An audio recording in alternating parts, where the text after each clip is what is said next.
Ser podcast.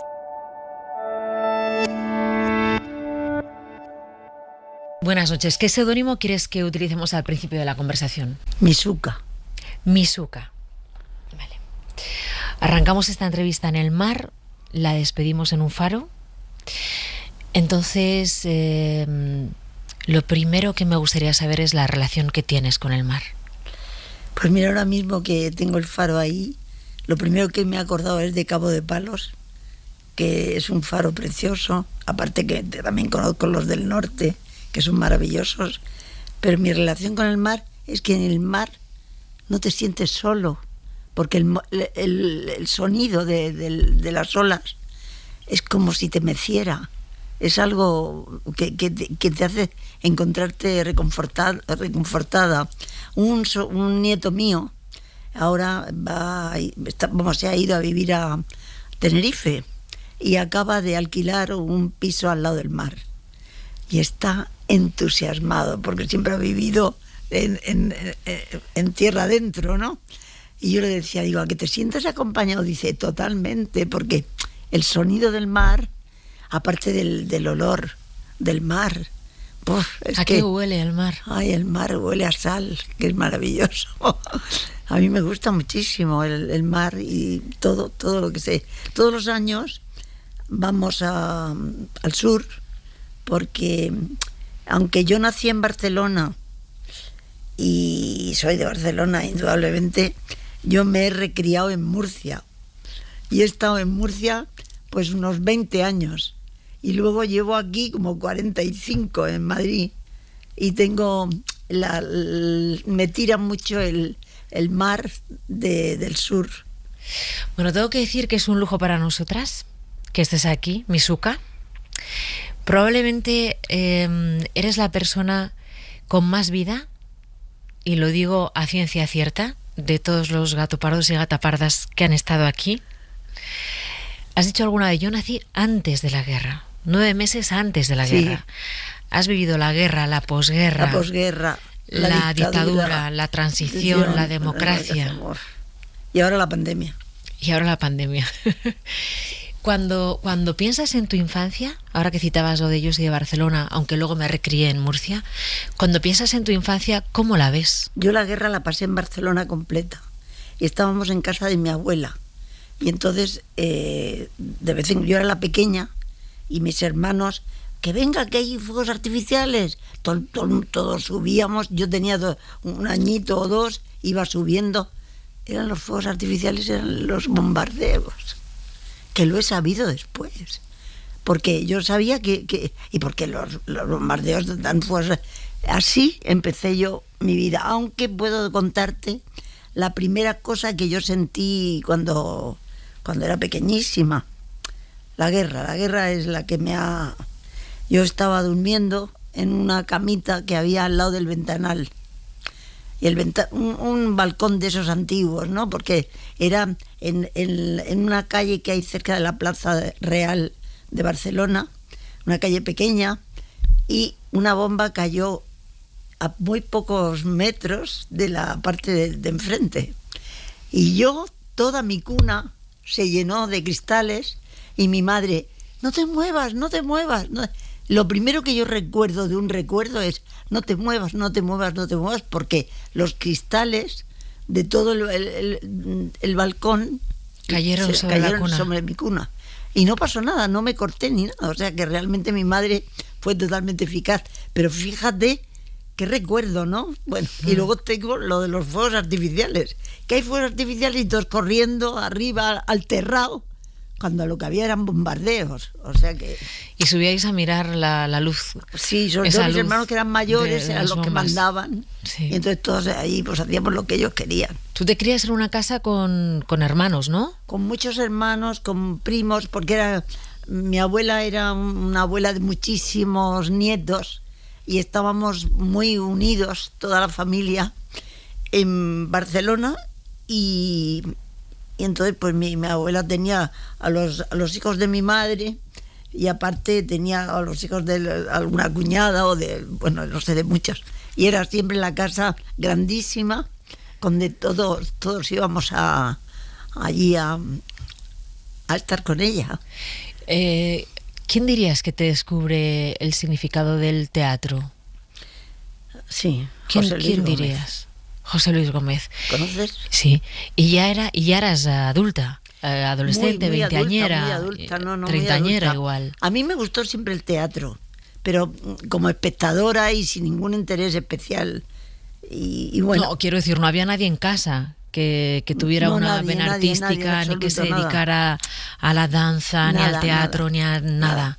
Mi madre estudió canto en el Liceo de Barcelona, pero canto casero, porque mi abuela, me parece que eran los sábados o los domingos, reunía a sus hijos y tocaban. Ella tocaba el piano, mi madre cantaba, y uno tocaba el cello, el otro el violín, y entonces hacían un pequeño ensamble ahí, que era una cosa de todas las semanas. Fíjate, era un poco la Belle Époque vivida en Cataluña, que estuvo muy cerca de Francia. Y entonces, pues, la música ha sido algo que he oído desde que me reconozco, ¿no? Pero el teatro fue una casualidad, porque yo estaba metida en cosas de mujeres, en la lucha por los derechos de la mujer. Y yo estaba en aquel momento el primer centro de planificación familiar que se creó en España antes de que la píldora estuviera ya lícita, sabes que estaba prohibida. Entonces en 1978. Y entonces yo estuve ahí. En Vallecas fue este centro, ¿no? En Vallecas, al mismo tiempo que estaba en el Centro Dramático Nacional trabajando. Yo me levantaba, llevaba a mi hija al colegio, me iba al mercado, inmediatamente me iba al Centro Dramático. En el Centro Dramático estaba hasta las 2:30, y a las 2:30 con un bocata me iba en el coche a Vallecas. Y allí la realidad de todas las mujeres obreras, trabajadoras o amas de casa que habían en Vallecas, a las cuales se trataba de poder ayudarlas para controlar su natalidad, porque muchas de ellas tenían 7 hijos o muchos hijos. Y entonces, pues, a mí me pidieron que fuera la que conectara al centro con los distintos, o sea, con la parte de los trabajos, había que ir a las fábricas donde estaban las obreras, o todo eso. Con la parte social, de alguna manera, ¿no? Que vincularas el arte del Centro Dramático Nacional con la parte social. No. Centro Dramático Nacional era nada más que para que fueran al centro, para que aprendieran a lo que era tomar anticonceptivos, porque no sé, hasta entonces todo era prohibido y lo que si hubiera hecho... Vale, dos mundos separados. Distintos. ¿Cuántos hijos tenías ya? 5. Ya tenías los 5 hijos, más o menos. No, más o menos no. Ya los 5, sí. Como has dicho, he dejado a una hija, digo, igual fue la primera. No, ya tenías los 5 hijos. La pequeña era la que llevaba por la mañana al colegio. Sí, tenía 5 hijos, pero lo tenía todo muy bien organizado para que yo me podía ir allí, me tomaba mi bocata y estaba con ginecólogos de La Paz y ginecólogos de Ramón y Cajal. También había una psicóloga. Bueno, una maravilla del Centro de Planificación Familiar. Tanto me preocupé de que todo el mundo supiera que había que ir y que estas mujeres vinieran y que asistieran a las reuniones que hacíamos, en que les echábamos un poquito de sermón de la montaña, para que cuidaran de su cuerpo y de todo esto, que estaba entonces Alberto Iniesta, el obispo rojo que le llamaban, en Vallecas, y entonces él nos ayudó y vino y habló con las mujeres, mira que estas personas pueden ayudar. Todo el mundo nos recibió bien y empezamos una cosa que en aquel momento era revolucionaria. Un cambio fundamental en la vida de este país. Pero para mí era, fíjate, la ficción por la mañana y luego 3 o 4 horas, me parece 4 horas diarias, que tomaba la realidad. Sí. Y entonces esa vida de saber los problemas que habían en Vallecas y los problemas de las artes escénicas, pues me crearon una cosa maravillosa. Bueno, decía al principio que esta entrevista es muy especial para nosotras porque estamos celebrando 500 temas en el Faro, porque es una fecha señalada en este programa, porque está con nosotros una de las productoras de teatro más importantes de este país, si no la más importante, la que creó el Festival de Otoño, la que lo trajo aquí a España, la que nos ha permitido ver las vanguardias, la que se atrevió a traer a Pina Bausch, a Peter Brooks, la que sigue teniendo en cartel hoy en día una obra fundamental de la que hemos hablado aquí en el programa, El Grito, que es también la responsable de una obra de la que todo el mundo hablaba maravillas, crítica de público, Incendios. Y quiero saber por qué Pilar de Izaguirre se ha puesto Misuca de seudónimo para estar aquí con nosotras. Porque una tiene sus ternuras.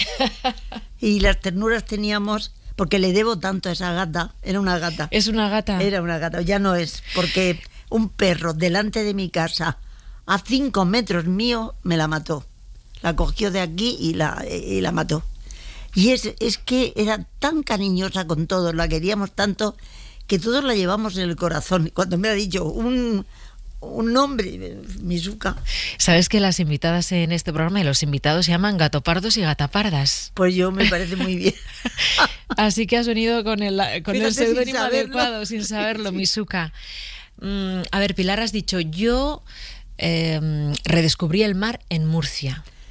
Sí, ¿no? Aunque yo nací en una ciudad mediterránea. En Barcelona. Barcelona, y sí. Yo nací cerca del mar, cerca del puerto, porque ya te digo que mi calle estaba muy cerca del Teatro Real, de la Plaza Real y de las Ramblas. Y entonces, pues, el ruido del mar, del agua, maravilloso, siempre lo he tenido en mi corazón. Pero luego, claro, cuando nos fuimos de Cataluña, terminada la guerra, y entonces mi padre eligió Murcia porque habíamos tenido todos anemia, todos los hijos, porque nos hicieron, hubo un sitio en Cataluña, en Barcelona, estuvo sitiada y entonces no llegaba comida. Y entonces, pues imagínate, mi abuela que tenía ahí 90 y tantos años y los pequeños, y entonces yo me acuerdo todavía de una hazaña que hice, que fue con 2 o 3 añitos, 3 añitos tendría como mucho. Había una lata de leche condensada encima de uno de los armaritos y yo teníamos un gato. Entonces yo no sé ni cómo llegué a la lata, porque eso yo no tengo ni idea, porque yo no pude subir por allí. No sé si le dije al gato sube y tírala, no lo sé. Te las ingeniaste. La cuestión te las ingeniaste de alguna manera. Cogimos ese bote de leche condensada y pan, y entonces al gato le daba una rebanada de pan con la leche y yo otro, y así buscándome por la casa, todo el mundo, ¿dónde están? Estábamos debajo de un sofá, la gata, yo y la leche condensada. Entonces tenía una relación con los gatos desde pequeña, y como pasamos un hambre enorme en la guerra. Quien no ha pasado hambre no sabe lo que es, ¿no? Bueno, es que todo hay que pasarlo para saberlo, pero yo sé que mi padre se encontró que todos nosotros teníamos una anemia terrible cuando llegamos a Murcia, y él quiso que fuera Murcia porque Murcia tenía, según él, las mejores vitaminas, que son la fruta mejor de España, allí las verduras, y entonces mi padre comía el postre en un plato sopero, porque que si la peladura de la naranja, de la manzana, y entonces pues Murcia nos ayudó a salir adelante. Pilar, ¿allí conociste a Álvaro García Meseguer, y a tu marido? Claro, era vecino, pero si no me tuve que mover nada, es que por los terraos nos empezamos a tirar piedras desde pequeñitos, o sea que sí, lo conocí. ¿Quién dirías? Imagínate que, sí, aquí a este programa, si yo pregunto quién era Álvaro García Meseguer, ¿quién era tu marido, tu pareja, el padre de tus hijos? ¿Cómo lo defines? Me emociono. Una persona maravillosa, maravillosa absolutamente. Siento emocionarme, pero es que no he podido olvidarlo. Una persona que, para ayudarme a mí en mi movimiento feminista, él me escribió varios libros que están todavía a la venta sobre la escritura, o sea, el lenguaje vocabulario. Inclusivo, algo de lo que se habla ahora tanto, pero es que él lo escribió hace muchos años. Bueno, hace, madre mía, pues 20, como mínimo 25. ¿Y sabes quién lo nombra bastante? Alex Grigelmo lo conoció y de vez en cuando lo nombra en sus artículos, porque él también es especialista en el lenguaje, en el idioma. Sí. Y entonces, pues Álvaro, la verdad es que tuve mucha suerte, porque de verdad una persona maravillosa, culta, divina, gracioso, simpático, honesto, bueno, muy bien. ¿Cuántos años estuvisteis juntos, Mira, Pilar? Tuvimos 6 años de novios, en que yo estaba en Murcia y él estaba en Madrid, y luego 49 de casados en Madrid. Y murió de cáncer. Bueno, como se muere todo el mundo aquí ahora el COVID está cambiando esa cosa, pero... Y bueno, pues la verdad es que la mezcla de Murcia y Madrid y la mezcla de Vallecas y las artes escénicas, todo eso va haciendo un condimento especial para la vida. Pero él no se dedicaba al arte, ¿no? Él, vamos a ver, recitaba la mejor poesía del mundo, era un loco de la poesía, él escribía y era muy culto y era ingeniero de caminos, pero era un ingeniero pues, totalmente volcado en la intelectualidad y en lo que era sobre todo el lenguaje y la poesía. La poesía era lo que más le gustaba, aparte de que, pues no, yo leí La montaña mágica de Thomas Mann gracias a él, porque si lo hubiera tenido al lado, pues seguro que no lo hubiera leído. Y una persona estupenda para mis hijos, muy contenta de haber tenido haber podido darles ese padre. Pilar, fíjate, cuando tú conoces a Álvaro, cuando os casáis, al principio de todo, ni siquiera tú podías tener una cuenta corriente a tu nombre. Madre mía, ni una cuenta corriente, ni nada. Ni poder controlar mi sexualidad, ni nada, ni mi cuerpo. No podías hacer nada, ni comprar nada, ni nada. Es que eso es un despertar. Hay un día que despiertas. Porque hay muchas veces que el feminismo tiene mala fama o tiene mala publicidad. Y digo, pero no, es cuando te sientas y miras, tienes que elegir. O querer que todo sea igual y que seamos hermanos, el varón y la mujer, o si no, tener que estar sabiendo que él tiene unos derechos y tú tienes menos, y que él cobra más dinero y tú menos. Y todo eso, muchas mujeres ni lo tienen en cuenta y van tan contentas, pero yo no. Yo quería tener lo mismo que mi hermano.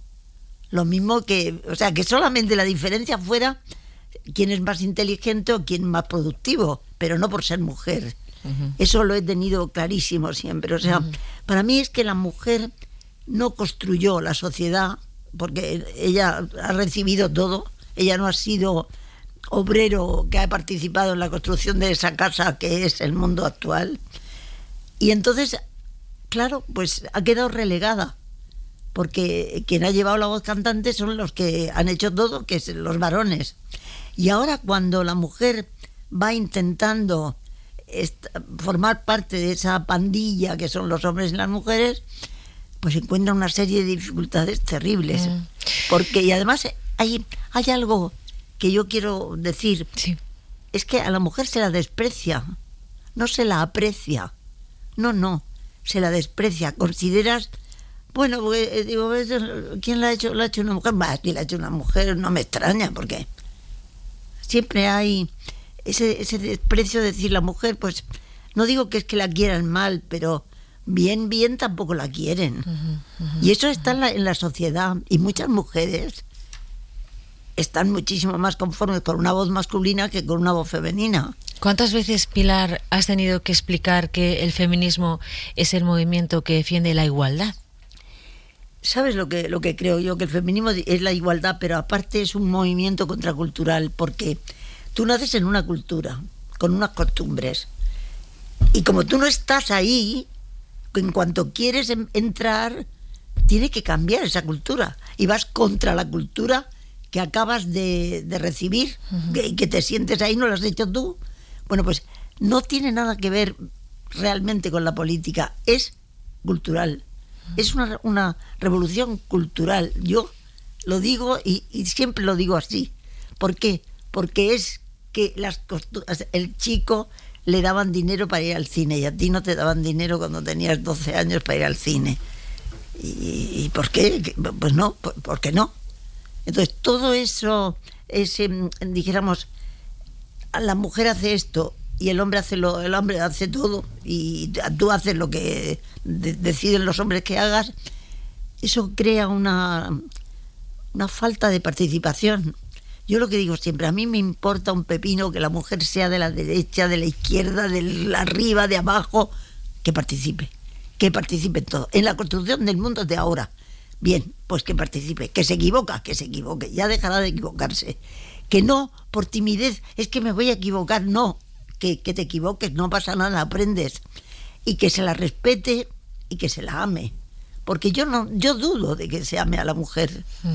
Yo creo que ese tenerla un poquito de, no sé, un poco de esta chica y bueno, yo ya con mi edad, ¿para qué te quiero decir?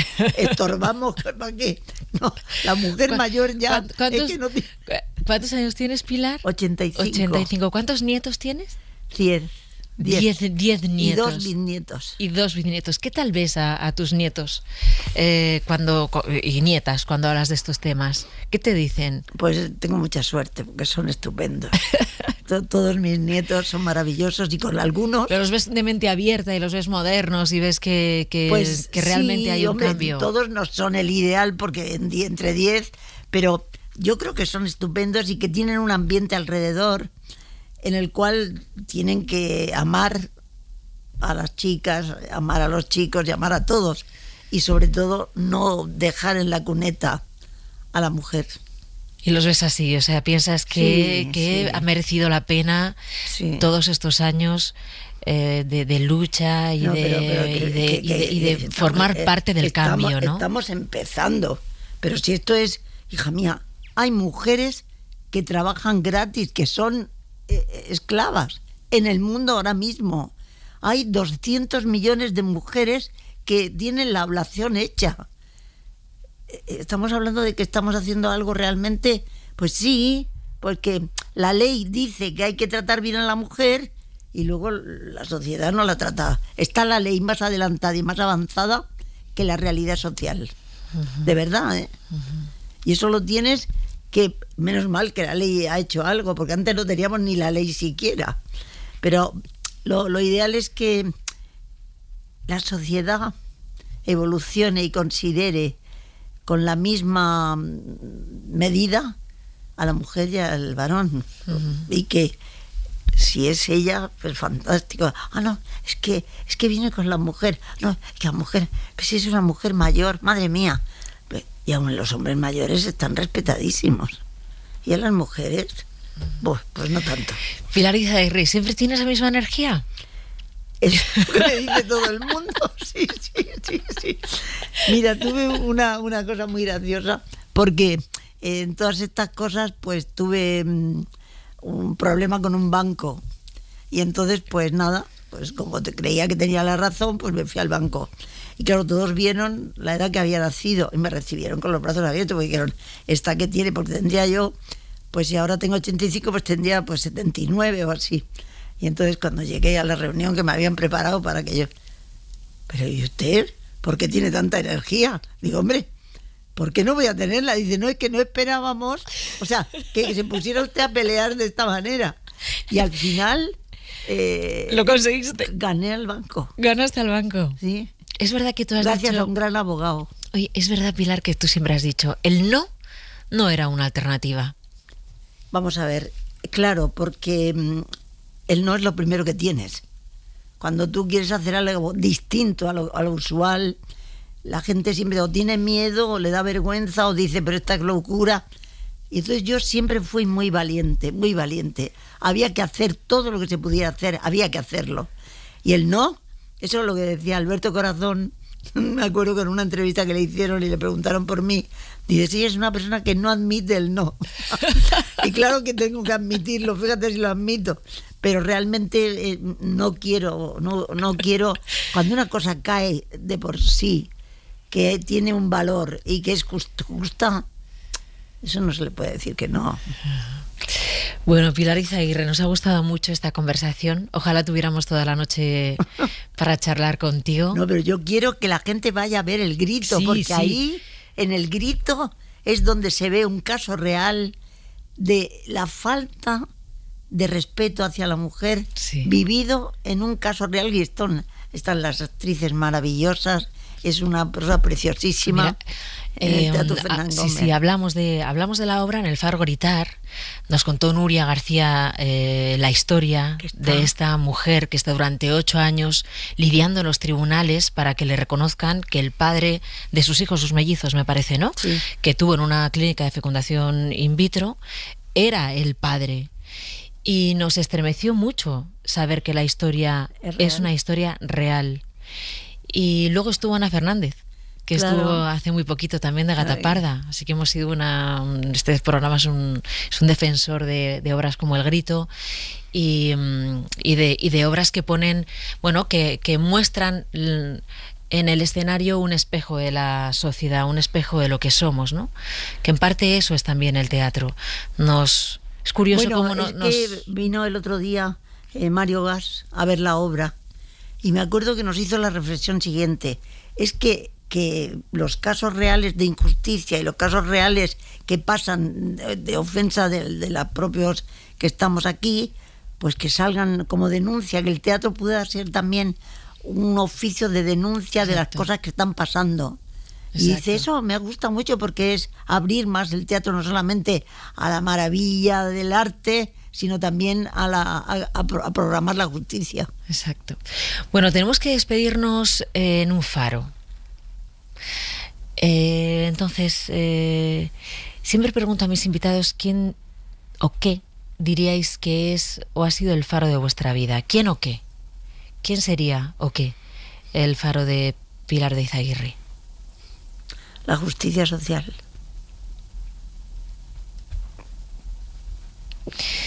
Y ahora vamos a llevarte a un faro con Álvaro. Me pongo a llorar. Soy una llorona terrible. En cuanto... Claro que sí. Entonces, bueno, has pedido que no necesitas ninguna música, que te vale el ruido del mar, el sonido del mar. Ponte los auriculares, Pilar. Vamos a poner el sonido del mar. Imagínate, en cualquier faro.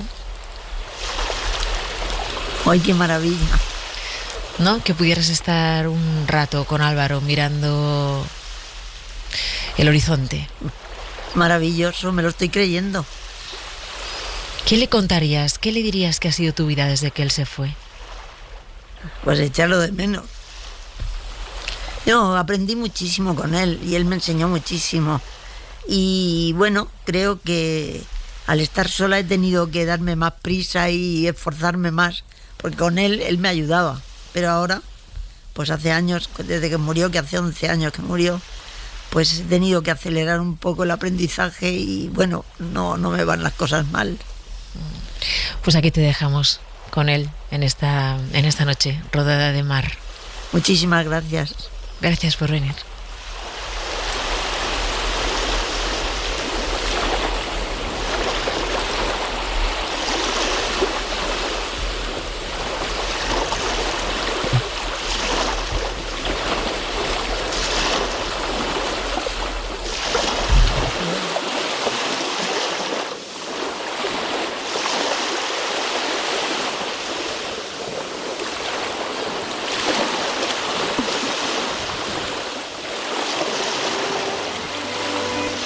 Si pudiera prevenirte con una guerra, clasificarte como amenaza extranjera, disparar el fuego publicitario sobre tu cabeza, condenarte a la ignorancia y a la pobreza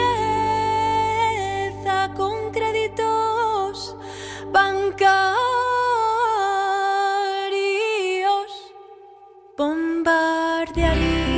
con mi deseo vías y antenas, inculcándote mi lenguaje hasta que repitieras la verdad resplandeciente de todos mis lemas, que te obligaran a consumir y a consumirme. Adquiéreme,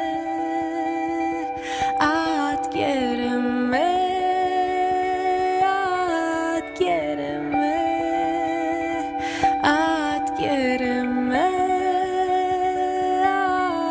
adquiéreme, para que solo tú me disfrutes. Adquiéreme, para que solo tú me disfrutes, y en una cárcel olvidarte si yo pudiera verte extinguirte en esta tan cómoda celda de una casa, de un trabajo, de una pareja destinada a la socialdemocracia y a la tibieza de esta civilidad, de esta civilidad, de esta civilidad, de esta civilidad, de esta civilidad, de esta civilidad, de esta civilidad, de esta civilidad, miedo ensordecedor y aburrimiento, miedo ensordecedor y aburrimiento, miedo ensordecedor y aburrimiento, miedo ensordecedor y aburrimiento, y la dominación de las capas más ocultas y del conocimiento de esta civilidad, de esta civilidad, de esta civilidad, de esta civilidad. Suscríbete a El Faro de Mara Torres. Todos los episodios y contenidos adicionales en la app de Cadena Ser y en nuestros canales de Apple Podcast, Spotify, iVoox, Google Podcast y YouTube. Escúchanos en directo en la Ser de lunes a viernes a la 1:30 de la madrugada.